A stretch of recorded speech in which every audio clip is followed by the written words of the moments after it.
Good morning everybody. आज का topic है हुमायूं। और हुमायूं के बारे में कल मैंने आप लोगों को बहुत सारी बातें बताई थी। आज फिर हुमायूं के बारे में बता रहा हूं। तो हुमायूं को मोहम्मद नासिरुद्दीन मोहम्मद खुंदा मीर व्यक्ति हैं। नासिरुद्दीन मोहम्मद खुंदा मीर, जिसने हुमायूं को सिकंदर ए आजम की उपाधि दिया था। और आप लोग जानते होंगे सिकंदर ए सानी की उपाधि किसने धारण की थी? तो अलाउद्दीन खिलजी ने सिकंदर ए सानी की उपाधि धारण की थी। और यहां पर सिकंदर ए आजम की उपाधि इसने धारण किया था। और किसने कहा था? नासिरुद्दीन मोहम्मद खुंदा मीर ने, जिसका अर्थ होता है खुदा का साया। जिसका अर्थ होता है खुदा का साया। और यहां से क्वेश्चन उठ सकता है, क्वेश्चन बन सकता है, इसलिए आप लोग ध्यान से इसको सुने। और हुमायूं का अर्थ होता है भाग्यवान। हुमायूं का अर्थ होता है भाग्यवान। हालांकि भाग्य उसके साथ कभी भी साथ नहीं दी हुमायूं का। और हुमायूं ज्योतिष का ज्ञाता था। ज्योतिष पर बहुत ज़्यादा उसका विश्वास था। और मेरा ये मानना है कि 99% जो है आदमी को वर्क करना चाहिए। और 1% भाग्य, और ज़्यादा अगर जो भाग्य मान रहा है तो वो है गड़बड़। और एक चिश्ती सिलसिला, और उसमें सूफी संत, जो सूफी संप्रदाय था भारत में, और उसमें जो है एक सत्तारी संप्रदाय था। उस संप्रदाय का नाम था सत्तारी संप्रदाय। और मोहम्मद गौस जो है वो सूफी संत थे जिन्होंने सत्तारी सिलसिला चलाया था। और इसी के कारण चूंकि मोहम्मद गौस जो थे वो हुमायूं के गुरु थे, इसीलिए सत्तारी सिलसिला में विश्वास करता था हुमायूं। और इतिहासकार लेनपोल ने हुमायूं के बारे में कहा है कि हुमायूं जिंदगी भर लड़खड़ाता रहा और लड़खड़ाते हुए ही उसके प्राण निकल गए। यह बात सही है। जो शेर मंडल है दिल्ली में पुस्तकालय, दीन पनाह किला, और उसके बाद शेर मंडल पुस्तकालय, उसी शेर मंडल पुस्तकालय की सीढ़ियों से लड़खड़ा करके हुमायूं गिर पड़ा था और उसकी मृत्यु हो गई थी। अब और हुमायूं अफीमची था, बहुत ज़्यादा अफीम का शौक था, नशे में धुत रहता था। और ज़्यादातर जब वो एक छोटी सी विजय करके बहुत ज़्यादा आराम करता था, रंग महल में विलासितापूर्ण जीवन व्यतीत करता था। विवेक रहित उदारता थी उसमें। जब उदारता वो दिखाता था तो उसके अंदर विवेक खो देता था, कॉन्फिडेंस लूज हो जाता था। यही कारण है कि बाबर जैसा वह इतना नहीं कर पाया। चूंकि एक बहादुर बाप का बेटा था, उतना वो नहीं कर पाया है। और 12 वर्ष की अवस्था में बदख्शा अफगानिस्तान में है, और बदख्शा का सूबेदार बनता है। और आप लोगों को मैंने कल बताया था कि 18 वर्ष की अवस्था में वह युद्ध में भाग लेता है। और पानीपत का प्रथम युद्ध अपने पिता के साथ, और उसके बाद खानवा का युद्ध, 2 युद्धों में वो जो है 18 वर्ष की अवस्था से भाग लेने लगता है। 23 वर्ष की अवस्था में वह गद्दी पर विराजमान होता है। अब यहाँ हम देखेंगे कि जैसे ही बाबर की मृत्यु हो जाती है, बाबर की मृत्यु हुई थी 26 दिसंबर 1530 को। 29 दिसंबर 1530 को ये गद्दी पर बैठता है। तो उस समय एक वजीर था, और वजीर जो है वो था निजामुद्दीन खलीफा। और निजामुद्दीन खलीफा जो वजीर था वह षड्यंत्र करता है, और वह चाहता है कि जो गद्दी पर बाबर का एक बहनोई था उसको वो बैठाना चाहता था। बाबर का जीजा था, उसको गद्दी पर बैठाना चाहता था, और इसने जो है एक षड्यंत्र किया था। अच्छा, इसका वर्णन जो है वो मिलता है तबकात ए अकबरी। इसका वर्णन कहाँ मिलता है? तबकात ए अकबरी। और ये पुस्तक है निजामुद्दीन अहमद की। यह पुस्तक है निजामुद्दीन अहमद की। एक बार आप लोग इसका स्क्रीनशॉट ले लें। और उसके बाद जो है हुमायूं को बाबर ने सबसे पहले तो बदख्शा का सूबेदार बनाया था, उसके बाद जागीर उसने सौंपा था अपने बड़े पुत्र हुमायूं को, और वो जागीर थी संभल की। वो जागीर थी हिसार और संभल। हिसार आपका जो है पंजाब में, और उसके बाद संभल की जागीर।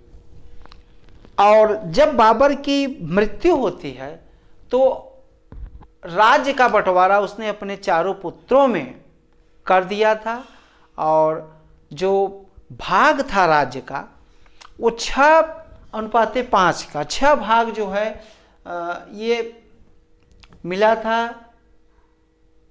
हुमायूं को, और 5वां अनुपात 6वां अनुपात मिला था, 6:5 बांटा था। ये 6ठा अनुपात मिला था हुमायूं को, 5वां कामरान को। काबुल कांधार ये मिले थे कामरान को, और दिल्ली का कांटों भरा ताज वह मिला था हुमायूं को। बाकी और हुमायूं की जो प्रारंभिक विजय हैं उसके बारे में हम लोग देखेंगे। तो सबसे पहले कालिंजर पर आक्रमण जो है हुमायूं ने किया 1531 में, और ये कालिंजर आपका बुंदेलखंड का इलाका, और कालिंजर का किला उस समय एक प्रताप रुद्रदेव चंदेल वंशी शासक थे, और उस किले को हुमायूं ने 6 महीने तक घेरे रखा था। और उसके बाद अंततः उसने उस पर विजय की, और 12 मन सोना प्रताप रुद्रदेव ने हुमायूं को सौंपा था। यह घटना है 1531 की, और यह है कालिंजर पर आक्रमण 1531। फिर उसके बाद 1532 में दोराह का युद्ध। 1532 में दोराह का युद्ध, ऐसे दो रहिया का भी युद्ध कहा जाता है। और इसमें हुमायूं ने महमूद लोदी और शेरशाह, 2 संयुक्त राजाओं को पराजित किया था। और यहां हम शेरशाह नहीं बल्कि शेर खां बोलेंगे। इसको क्या बोलेंगे? शेर खां। अभी इसकी उपाधि शेर खां की ही है। और यह आप लोग जानते हैं कि अफगान शासक था, अफगानी था शेर खां। तो इसमें जो है दोनों को बुरी तरीके हुमायूं ने परास्त किया, और कुतुब खां नामक एक पुत्र था शेर खां का, उसको अपने पास रख लिया था हुमायूं ने। क्यों? क्योंकि जिससे शेर खां कभी भी उपद्रव न कर सके। और एक बात और आप लोगों को मैं बताऊं कि एक बार शेर खां बाबर की तरफ से युद्ध लड़ा था, और उसमें जो है वो बाबर की विजय हुई थी। और रात्रि भोज के समय बाबर ने अपने सेनापति और हुमायूं से कहा था कि इस शेर खां से बचकर रहना, मैं इसके मस्तक पर शासक की लकीरें देख रहा हूं। और वास्तव में हुआ भी वही। आगे चल करके शेर खां इतना मजबूत बनता है कि हुमायूं को भारत से भागना पड़ता है, और वह जाकर के 15 वर्षों का निर्वासित जीवन जीता है। और वह निर्वासित जीवन ईरान में जिया। कहाँ पे जिया? ईरान में जाकर के जिया। अब हम देखेंगे 1532 में एक युद्ध होता है। युद्ध क्या, चुनार का घेरा, चुनार का किला जो है उसको पूरब का द्वार कहा जाता है। चुनार, अगर दिल्ली से कोई शासक बंगाल की तरफ जा रहा है, पूर्व की तरफ वो जा रहा है, तो वो चुनार के किले से होकर जाएगा। चुनार का जो दुर्ग है जो मिर्जापुर जिले में पड़ता है उसको क्रॉस करके ही जाना पड़ेगा। तो पूर्व का द्वार चुनार का जो 1532 में शेर खां, उस किले पर शेर खां का जो है शासन था, उसका कब्जा था। तो शेर खां 1532 में चुनार के किले पर हुमायूं ने असफल प्रयास किया था। जीता नहीं था, वो असफल प्रयास हुआ। और 1535 में एक गुजरात और मालवा दो प्रांतों को जीतता है। कौन? हुमायूं। और गुजरात और मालवा को जीतने वाला हुमायूं पहला शासक बनता है।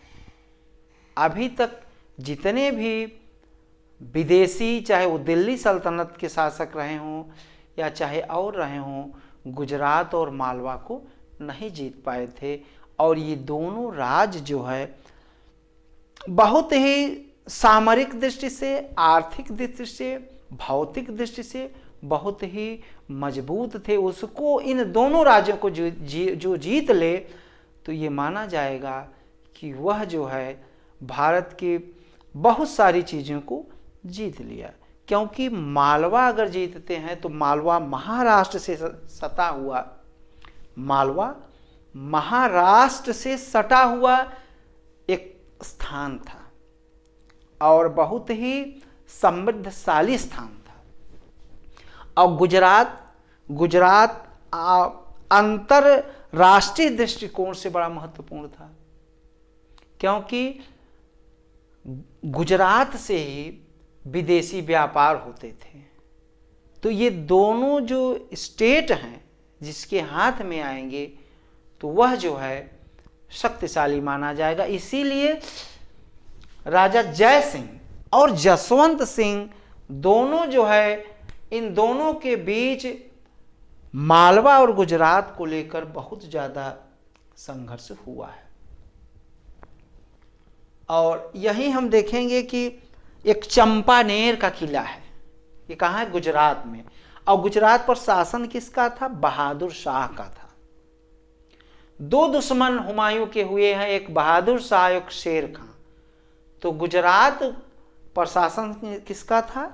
वो शासक का नाम था बहादुर शाह। और बहादुर शाह ने किला बनवाया था, उसका नाम था चंपानेर का किला। और चंपानेर के पर भी विजय हुमायूं ने प्राप्त की। और बहादुर शाह का एक तोपची था और इसका नाम था रूमी खां, इसका नाम था रूमी खां। तो ये वेरी इंपॉर्टेंट क्वेश्चन, यहां से क्वेश्चन बन सकता है कि रूमी खां किसका तोपची था? ये क्वेश्चन पूछा भी गया है। तो रूमी खां बहादुर शाह का तोपची था। बाद में जो है हुमायूं के पास आ जाता है और हुमायूं इस शेर शाह, हुमायूं जो है जब चुनार का किला जीतता है तो इस रूमी खां का बहुत बड़ा उसमें हाथ था। और अब हम बताएंगे 1538 में जो है जब बंगाल विजय की ओर हुमायूं जाता है। हुमायूं कहाँ जाता है? बंगाल विजय की ओर। और कहाँ से जाएगा? चुनार, पूरब।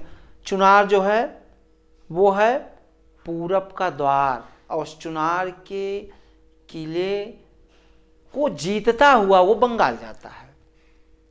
और उस किले को जीत लेता है, चुनार के किले को। कब? 1538 में।